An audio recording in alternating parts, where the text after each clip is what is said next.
Hello, everyone, and welcome back to Day Trading Recap, Day 14. So today we did not end up trading today because all of our take profits, or short take profits, ended up getting taken out way earlier than we wanted them to. Like basically just right off of market open, off of rip, we just take out hourly or London lows here, hourly lows here, Asian lows here, and previous day 15-minute lows.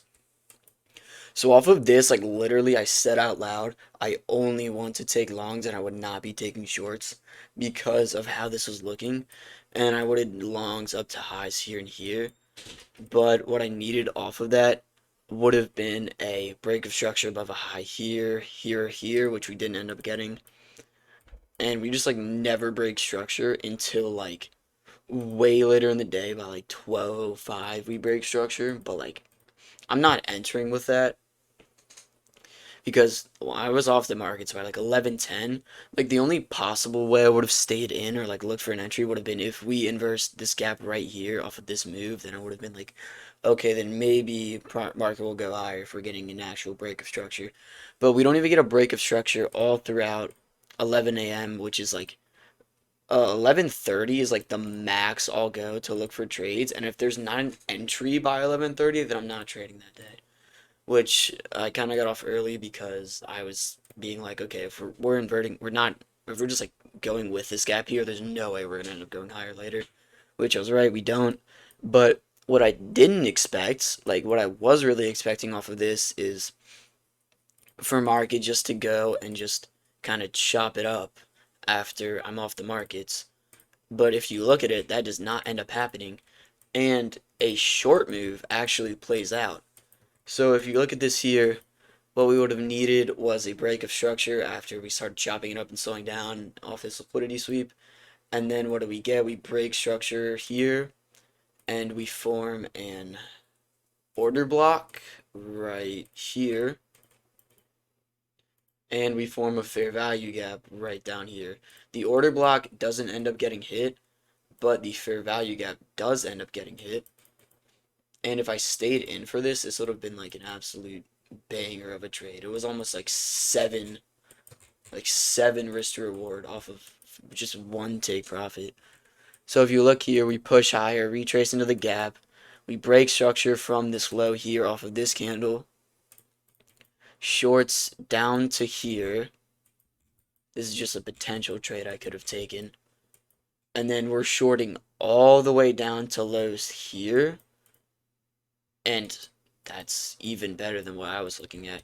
But honestly, like if I was taking this trade, I would have probably played it safe. Maybe even had stops above the order block. But honestly, if we just pushed into the fair value gap, my stops would have been above this fair value gap.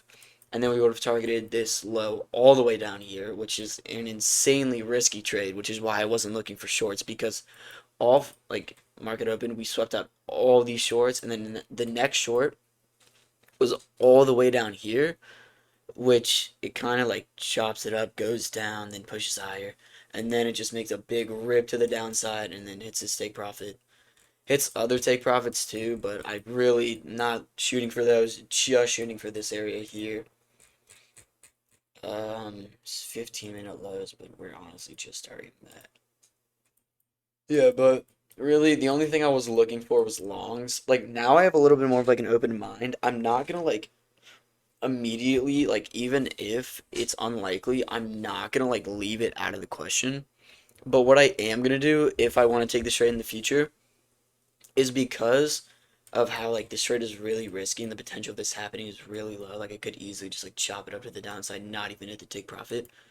But what I am gonna do if this situation happens in the future, if we hit like a bunch of lows and then the next low is like not even like gonna end up getting hit, because these are almost like equal lows that get hit. The low down here is just like so off. What I'm gonna do next time if I get an entry like this that is going against where I want price to go, I don't care. What I'm gonna do next time, if this opportunity happens again, is I'm going to de-risk, and instead of risking 1%, I'm gonna risk 0.5%, which is like 250, and then off of 250, that would have been like what, like times seven, freaking like almost 2 grand. more than I've ever made because my usual win is like, what would a usual win look like for me? Probably like 3 RRs normal. Take profit 1, we'll say like 2. Take profit 2 is like 3. A normal win would be something like, so it's 50, it's like 550% at 2. That's 1,000, then it's 500. And then at 3, that's 250 times 3. Don't know why it took me a second. Yeah, average one is like $1,000. Yo, that's really good. I mean, at least I think that's saying take profit 1 is 2 risk to reward, and take profit 3 is 3 risk to reward. Yeah, but I could have taken a really big winner down to these lows. And honestly, if I get an opportunity like this again, I am gonna take it. But again, I'm gonna de-risk because literally market can move like wherever it wants to, and as long as you see an entry you can take the trade. Like it doesn't matter where the liquidity sweeps are, as long as you have like a rough idea of what you're doing. Also, what I think influenced this trade a lot was no, not even the hourly gap. Was it 30-minute gap? So like anything. I mean, I was gonna say like an hourly gap right here, but we don't even push into that. There's this 5-minute gap right here, which I guess we could enter with if we really wanted to. I mean, yeah, we really could, but the thing is, that's not something I'm messing with because that is just like a huge imbalance, and then shorting down to some random lows, like that's like you ideally want to wait and see if we actually break structure to the downside again off market open because ideally the short move for today is all the way like it's all the way up here and then there's no entries whatsoever. Oh gosh, no entries whatsoever to target these shorts. What was I even saying? There's no entries to target these shorts off pre-market. Honestly, I wouldn't even trade it there anyways. But yeah, literally, we didn't get any confirmation to take an entry, so we didn't trade. Except we did. I just wasn't looking for shorts because of the low. Like all the way down here, I was just thinking there's no way we push down there. But that's a bad mindset to have. I need to have the mindset of there's a low chance of it happening, but it is still possible. And then I'll be like, if there's an entry and it presents itself, then I'll take it. But if there's not, I'm not taking that. But if there is, I'm de-risking too.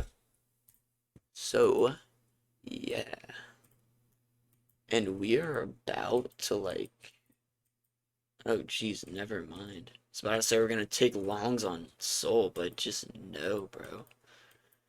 We might, yeah, we might barrel run down to these lows. And the weekly low down here, that would be great. Or we're gonna reverse out of this fair value gap. That would be even better. Yeah, dude, we could easily. We just broke structure on Soul to the upside. Now we're retracing into the order block. If we get a bullish closure out of this, then I'm literally dumping like $500 into this. Like that's actual live money.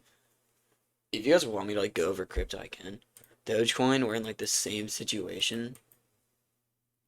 Exit. No, we're not. We need to break structure. We broke structure on Sol, but we haven't on XRP and Dogecoin, so we're not looking for longs just yet. Dogecoin could push down into this low here if it wants to, and it could also take out these equal lows here.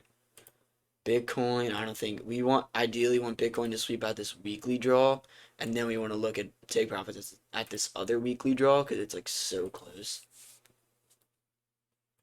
Haven't swept anything on BNB. Ethereum, we're about, it looks like we are about to sweep out this daily low. XRP, we swept out just one low, made equal lows here, so ideally I want to sweep out this draw before targeting these areas. Also, that's a take profit zone. Mark out all those. Ideally, I think yeah, XRP, we're just gonna target 4 draws here.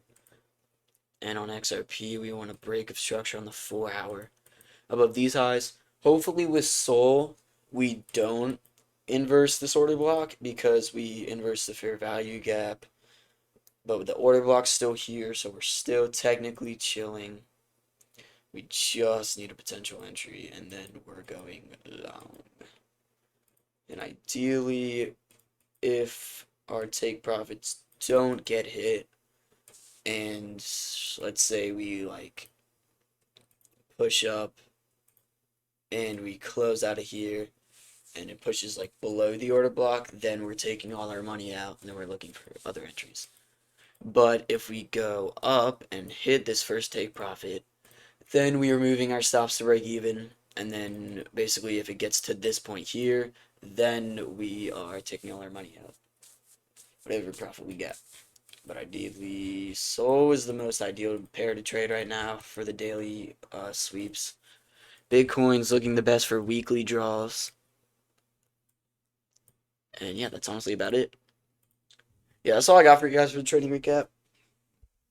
I'm almost doing like crypto recaps now when I'm doing this. And honestly, I probably will do crypto recaps. Or like, if you guys want me to tell you how to trade crypto, I'll make a video on it. It's literally the same way that I trade. Or almost like, yeah, it's basically the same way I trade NASDAQ. But it's a little different. But yeah, no entries here, no trades today. We're still down 250 on the month. Hopefully, we can take a win tomorrow. That's what I'm really hoping on, because if we don't, we need to do an extra month of profitability of demo trading before we can do our funded. Or if we just have 2 really good months, then I'll just skip a month. But it's fine. Anyways, I'll see you guys tomorrow for day 15 trading recap. Bye.